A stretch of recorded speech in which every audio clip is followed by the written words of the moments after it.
สบายดีทุกท่าน มื้อนี้พวกค่อย2 คนจากวิชาโทภาษาลาวคณะมนุษยศาสตร์มหาวิทยาลัยนเรศวรสิมาเว้าถึงเรื่องธงไหหินซึ่งเป็นสถานที่สำคัญและเป็นมรดกโลกแห่งที่3ของชาวลาว โดยธงไหหินนี้อยู่แขวงเสียงขวางทางทิศเหนือของประเทศลาว โดยมีหินที่รูปทรงใหญ่เป็นจำนวนหลาย ต่อกับการกำเนิดไหหินนี้มีการสันนิษฐานไว้หลายทางเช่นว่า 1. ไหหินเกิดจากการตัดหินก้อนใหญ่จำนวนหนึ่งเพื่อเอาไปบรรจุศพคนตายในสมัยก่อน 2. เป็นไหหินเหล้าของขุนเจือง นักรบชาวลาวฮูฮาน และ 3. เกิดจากปรากฏการณ์ทางธรรมชาติโดยมีการค้นพบในปีคศ 1930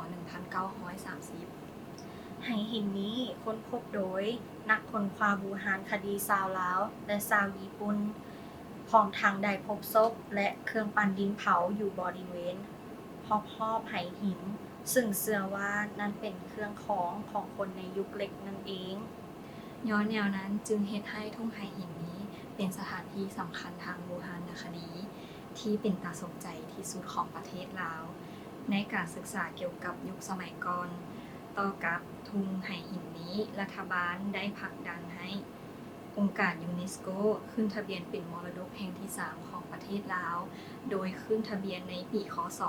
2019ที่ผ่านมาแขวงเชียงขวางเป็นพื้นที่ทางบูหานคดีที่สำคัญของลาวย้อนว่ามีพื้นที่ทงเพียงที่อ้อมรอบด้วยไหหินที่มีอายุประมาณ 2,500 ถึง 3,000 ปี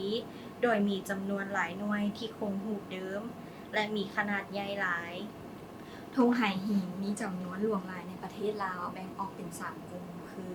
1. ทุ่งไหหินที่มีจำนวนหลายและใหญ่ที่สุด 2. ทุ่งไหหินที่มีเพียง90หน่วยและ 3. กลุ่มที่มีไหหิน150หน่วยซึ่งปัจจุบันสถานที่นี้ได้เปิดให้เข้าชมซุมื้อ